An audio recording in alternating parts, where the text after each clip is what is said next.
Delhi metro, हम अपना अधिकार मांगते हैं, हम अपना अधिकार मांगते हैं, दिल्ली मेट्रो, दिल्ली।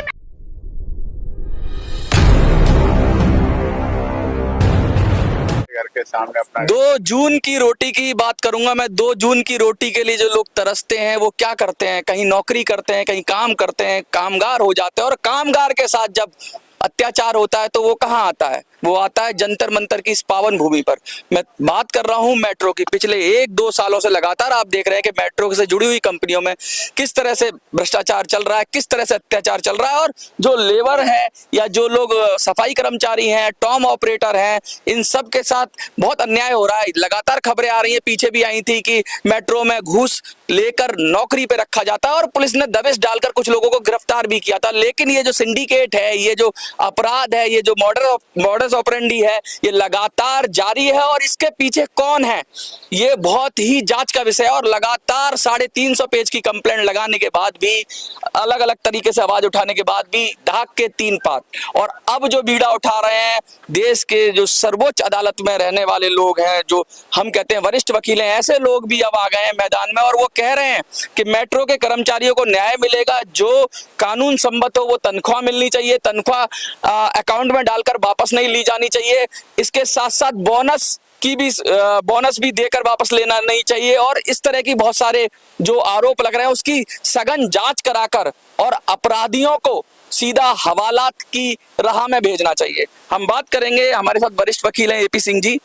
एपी सिंह जी, ये जो लड़कियां ये कह रही हैं लड़की हूं, लड़ सकती हूं, इनको भी निकाल दिया। और कारण ऐसे हैं, किसी को तो निकाल दिया, तुम्हारा भाई हमारे खिलाफ आवाज उठाता है इसलिए हमने तुम्हें निकाल दिया। ऐसे ऐसे कारण देके क्या किसी को निकाला जा सकता है? आप कानून में बताइए, क्या किसी का भाई अपराध करता है तो उसकी सजा उसकी बहन को या किसी को दी जा सकती है? नहीं, बात भाई बहन की नहीं, खुद कर्मचारी हैं। ये खुद मेट्रो के कर्मचारी रहे हैं। इन्होंने मेट्रो को अपने खून पसीने से सींचा है। अगर आज मेट्रो दुनिया की सबसे अच्छी रेल सर्विसेज में है तो इसके पीछे इन लोगों का महत्व है। और जब भी विदेश में मेट्रो का ये भारत में आई, इसके बाद अन्य राज्यों में पहुंच रही है, अन्य जगह पहुंच रही है, तो निश्चित तौर पर ये बहुत बड़ी विषय है। और मेट्रो में भ्रष्टाचार फिर कहाँ बचा? लोग समझते से मेट्रो भ्रष्टाचार मुक्त है। अगर मेट्रो में इस तरह का शोषण हमारी बहन बेटियों का होगा, उनको सैलरी नहीं देना, बोनस देके वापस ले लेना, और इस तरह से अपनी शिकायतें देते हैं तो हटा दिए जाते हैं, कभी उसके नाम पर, कभी जीएसटी के नाम पर, कभी रिकवरी के नाम पर वसूली होती है। अभी बच्चियां बता रहे हैं 1-1 लाख रुपए इनसे मांगे जाते हैं नौकरी के लिए। रीज्वाइनिंग क्या होती है? कहाँ की परिभाषा रीज्वाइनिंग? हर साल आप रीज्वाइनिंग कराएंगे, जितना साल भर में कमाएंगे उतना ये जमा करके दे देंगे, फिर कहां से अपने परिवार को पालेंगे, कहां से भरण पोषण करेंगे, कहां से किराया देंगे, कहां से अपनी दवा लेंगे, कहां से अपना जीवन चलाएंगे? ये बहुत गंभीर विषय है। और इस पर मैं समझता हूं देश के रेल मंत्रालय को, जो रेल मंत्री अब बने हैं नए, उनको भी इस पर गंभीर विचार करना चाहिए, क्योंकि जंतर मंतर की धरती है। और जंतर मंतर से हर मूवमेंट, हर आंदोलन लोकतंत्र का, मैं इसे मंदिर मानता हूँ, लोकतंत्र की पवित्र स्ट्रीट मानता हूँ।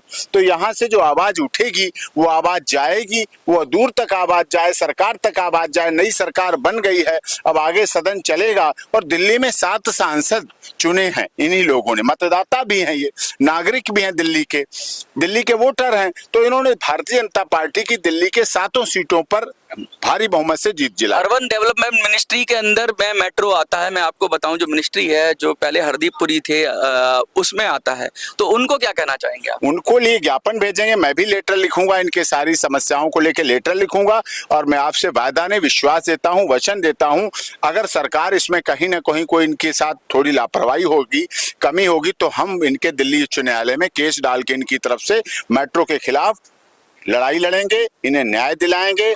इनको न्याय की जरूरत है। केवल बेटी बचाओ, पेट में हमने बेटी बचाई, बढ़ाई और पेट में पैदा की, लेकिन हमने बेटी बचाई, बढ़ाई, फिर डॉक्टर बनाई, मेट्रो में नौकरी दिलाई, इंजीनियर बनाई, पत्रकार बनाई, वकील बनाई, नेता बनाई, अभिनेता बनाई। जुडिशरी में भेजी, इसरो में भेजी, तो ये बेटियां हैं हमारी, हमारे देश की बेटियां हैं। 33% आरक्षण इनको सदन में मोदी जी दे रहे हैं, विधानसभा लोकसभा में दे रहे हैं, तो इनको जो नौकरी मिली हुई है, इनको नौकरी मिले, इनको रखा जाए और सम्मान के साथ रखा जाए। इन्हें इस तरह से ना किया जाए कि तुमने आंदोलन किया, तुमने कंप्लेंट लगाई, तुमने शिकायत की, कुछ भी किया। लोकतंत्र है, लोकतंत्र में अपनी आवाज उठाई जाएगी, आवाज रखी जाएगी, बात बोली जाएगी और उसके बाद इनके साथ न्याय होना चाहिए। बिल्कुल न्याय की जरूरत है और जंतर मंतर की पवित्र धरती है। यहाँ से अब आगे थोड़े दिन बाद 22-23 बजट सत्र भी होगा, सदन शुरू होगा और उसके बाद सांसदों से भी मैं अनुरोध करूंगा, व्यक्तिगत रूप से भी बात करूंगा। हर्ष मल्होत्रा जी यहाँ से दिल्ली से मंत्री बनाए गए हैं केंद्र में, मनोज तिवारी जी 3 बार के सांसद हो गए हैं, अब हमारे जनप्रिय नेता हैं, भारतीय जनता पार्टी के प्रदेश अध्यक्ष भी रहे हैं। सबसे अनुरोध है, हम आपसे ही आशा करते हैं कि आपने ही नारा दिया बेटी बचाओ बेटी पढ़ाओ, तो बेटियों का आगे भविष्य भी बनाओ, इन्हें धरती पे जीने दो, इन्हें भूखों मत मरने दो। ये परेशान हो रही हैं, ये कह रही मैं आत्महत्या कर लूं, मैं क्या कर लूं, मैं क्या कर लूं। मैंने ढाढ़स बता रहा हूं कि कोई बात नहीं, संघर्ष करो, या जिसने भी संघर्ष हुआ उसका ही उत्कर्ष परिणाम निकलेंगे और आपकी जीत होगी और मैं आपके साथ पूरी तरह से। सर, हमने अपनी परेशानियां सारी लिखकर सर एमडी के पास में लेके गए, एमडी सर के पास में अपनी सारी परेशानियां लिख के दी। 2 बार लेके गए अपनी कंप्लेंट को, हमारे को वहां से रिसीविंग भी मिली, लेकिन उसकी कोई सुनवाई ही नहीं हुई। और ये कह के और फोन पे ये धमकियां और आ रही हैं कि अगर तुम लोगों ने ज्यादा आवाज उठाई तो आपको भी ना जेल में डलवा दिया जाएगा, जो ज्यादा बोलेगा उसको फिर जेल की कटहरी में 2 डंडे पड़वा के अपने आप मुंह बंद हो जाएंगे सबके। इस तरीके की बातें बोल बोल के सबका मुंह बंद करने की कोशिश करते हैं। लड़के तो डर जाते हैं, लेकिन ये लड़कियों के घर का जब चूल्हा नहीं जलेगा, माँ बाप इनके निर्भर रह के ये अपने माँ बापों को पाल रही है, जब इनकी कोई सुनवाई नहीं करेगा तो यहाँ धरने पे आके तो बैठेंगी और वही कर रही हैं, बस अपनी न्याय की गुहार मांग रही हैं सभी से हाथ जोड़ के, चाहे सरकार से, चाहे कानून से, चाहे अपने इस देशवासियों से। ये अपनी बात बताना चाहती है, इनकी सुनवाई कीजिए, बस इससे ज्यादा इनको कुछ नहीं चाहिए। इनको जॉब पे रख लीजिए, इनको ना कोई धन दौलत चाहिए, ना ही किसी की कोई रोजी रोटी, किसी के हक छीन रही है, ये सिर्फ अपना हक मांग रही हैं। आपसे भी यही है कि आप हमें रास्ता दिखाइए, हम उस रास्ते को फॉलो करेंगे ईमानदारी से। कोई धरने में कोई लड़ाई नहीं चाहता, कोई किसी का बुरा नहीं चाहता, बस एमडी से यही प्रार्थना करना चाहते हैं कि इनको जॉब पे रख लिया जाए और इनका घर का जो चूल्हा जैसे ये चलाते आ रहे हैं अपनी मेहनत से ये चला पाए बस। अच्छा, ये जो लड़कियां हैं, आप भी आगे आ जाओ बेटा, ये देखो ये लड़कियां हैं वकील साहब, ये अलग अलग कंपनी से हैं। एक लिखा है ये NCES है, ये JMD है, मतलब हर कंपनी में जो मेट्रो से जुड़ी हुई प्राइवेट कंपनियां हैं, हर कंपनी में ऐसा हाल हो रहा है कि कोई कंपनी आपसे क्या बोला गया, किस कारण आपको जॉब से निकाला गया है? ये बोला गया है कि आपके भाई के कारण आपको निकाला जा रहा है, पर मेरे भाई ने कोई गलत नहीं किया, मेरे भाई ने अच्छा ही किया, गरीबों का साथ दे रहे हैं मेरा भाई, और कुछ नहीं। बस इसी रीजन ये भी क्या ऐसा नहीं होता है, बिल्कुल गलत है इसके साथ। कमाल की बात है कि ये रीजन लिख के दिया है, इसके फिर कोर्ट में लगेगा और कोर्ट में भी देना उसको, फिर आगे देना, फिर उसको कार्रवाई करेंगे। मैं तो कहता हूँ तुम्हें नौकरी से निकालने वालों की नौकरी कोर्ट ले लेगी, उनकी नौकरी चली जाएगी, ऐसा लिख के। ये कोई आरोप नहीं होता है, ये कोई नहीं होता है एक आरोप, ये किसकी वजह से क्या होता है ये नहीं है। अच्छा, ये भी आपका कौन सा है, कंपनी कौन सी है? JMD sir. आपकी JMD। आपकी कौन सी है? Orion security solution. Orion company भी है, बताइए। NCES, JMD, ओरियन, ऐसी कोई कंपनी नहीं बची। तो इस पे तो सारा एक तो गड़बड़ झाला लग रहा है, मुझे लग रहा है बहुत बड़ा सिंडिकेट है, क्या कहेंगे? ये नौकरी को लेके ये इन्हें हटा देते हैं, नए लोगों से 1.5 2 लाख रुपए लेते हैं, हटेंगे तभी दूसरे लेंगे, हटेंगे तभी दूसरे लगेंगे, ये सिलसिला चल रहा है। इसे हमें पर्दाफाश करना है और लिखना है आगे मंत्रालय को। ये थे वरिष्ठ वकील हमारे साथ और लगातार खड़े हुए हैं लोगों के साथ, मेट्रो के कर्मचारियों के साथ, और सीधा सीधा साफ साफ कह दिया है कि अब बर्दाश्त नहीं किया जाएगा और इनका पर्दाफाश किया जाएगा, वो चाहे कोर्ट के जरिए हो, हाई कोर्ट के जरिए हो, सुप्रीम कोर्ट के जरिए हो।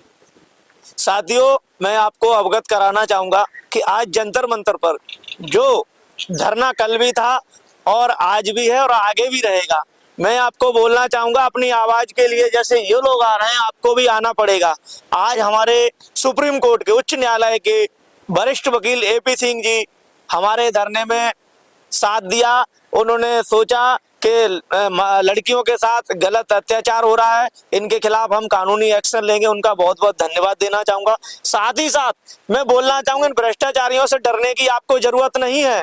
आपको झुकने की जरूरत नहीं है, इन भ्रष्टाचारियों को सबक सिखाने की जरूरत है, क्योंकि ये जॉइनिंग से लेकर के रीजॉइनिंग के नाम पर एक लाखों रुपए की ठगी करते हैं और उसके बाद जीएसटी के नाम पर ठगी करते हैं। जहां तक सफाई कर्मचारियों का कहां कसूर होता है, इनसे भी सैलरी से हिस्सा लेते हैं। मैं सफाई कर्मचारी रतन दास जी से बोलना चाहूंगा, थोड़ा सा अपने जोश में, जिस तरीके से ये 6-7 महीने से लगातार अपनी आवाज को उठा रहे, इनकी सुनने वाला कोई नहीं है। चाहे दिल्ली मेट्रो के एमडी हो, चाहे कंपनी के मालिक हो, कोई नहीं सुनना है। मगर अब इन्होंने अपना वादा नियमित कर लिया है कि जब तक न्याय नहीं तब तक धरना बंद नहीं। मैं रतन दास जी से बोलना चाहूंगा कि आज अपनी बात को और सफाई कर्मचारियों को न्याय दिलाने का काम अगर करेंगे तो रतन दास जी करेंगे। जब इन्होंने वाइपर उठाई लिया है तो मेट्रो की जब ये सफाई करते हैं तो आगे भी ये सफाई करेंगे, वो सफाई करेंगे कि भ्रष्टाचार का खात्मा करेंगे। मैं रतन दास जी से कहूंगा जोश के साथ, और जो हमारे कर्मचारी आगे धरना होने वाला है उसके लिए जोश भरें और उनसे अपील करें और आए और साथ दें। आप पूछो उसका बाद अब आप बोलो पूरी बात अपनी। नमस्ते साथियों, आज 16 तारीख है। आज हम लोग सब मिलके एकत्रित होके जंतर मंत्र में धरना प्रदर्शन में शामिल हुए। आज हमारा साथ वरिष्ठ वकील एपी सिंह जी हमारा साथ देने के लिए पूरा से तैयार है। हम हमारा साथियों को सबको अवगत करना चाहता हूँ, आप लोग सब आइए और जबरदस्ती तरीके से लड़ेंगे और ये आवाज हम लोग संसद तक उठाएंगे। हमारे साथ जो अन्याय हो रहा है, आज नहीं तो कल हो सकता है जीत हमारा होगा ही, लेकिन थोड़ा धीरज रखना पड़ेगा, थोड़ा टाइम लगेगा। लेकिन हमको आगे तक, जब तक हमको न्याय नहीं मिला तब तक हमको लड़ना ही पड़ेगा। आज 1 है, 2 है, 5 है, कल 10 है, 50, 100 हम जोड़ते रहेंगे और ये मेट्रो का खिलाफ जो हमारा साथ शोषण अत्याचार हो रहा है इसके खिलाफ आवाज उठाते रहेंगे। और हम लोग इन सबों को आप हमारा ऊपर जो अन्याय हो रहा है ये सबको हमको जेल की रास्ता दिखाना ही पड़ेगा। हम साथियों सब मिलकर आओ और आगे भी ये आंदोलन को हम लोग और बड़ा करके और बड़ा बनाएंगे और ये आवाज संसद तक लेके जाएंगे। नमस्ते।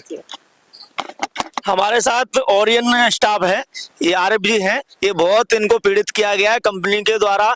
ये पीएमओ तक बेचारे पहुंच गए हैं अपने न्याय के लिए। आज इनके साथ कुछ घटनाएं भी हुई है, वो भी अवगत कराएंगे और अपने बारे में भी बताएंगे कि कंपनी के अंदर क्या चल रहा है।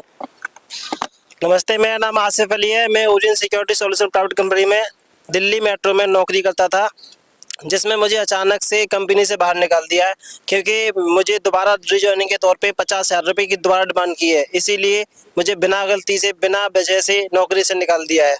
दीपक गुप्ता और अमित झा ने मुझे नौकरी से निकाला है। मैं उनके खिलाफ सख्त से सख्त कार्रवाई करना चाहूँगा और मैंने पीएमओ में उनके खिलाफ FIR की है और मेरे पास उसकी रसीद भी है। आज क्या हुआ आपके साथ? आज मैं जब आ रहा था तो मुझ पे डराने की कोशिश की है, मुझे धमकाने की कोशिश की है कि तुम वहाँ पे मत जाओ, वहाँ पे मत जाओ, वहाँ पे जाना नहीं है, वहाँ पे कुछ नहीं होने वाला है। तो मुझे बहुत से मैसेज आ रहे हैं, कॉल आ रही है कि आपको मार दिया जाएगा या आपको जान से मार दिया जाएगा। लेकिन मुझे न्याय चाहिए, मुझे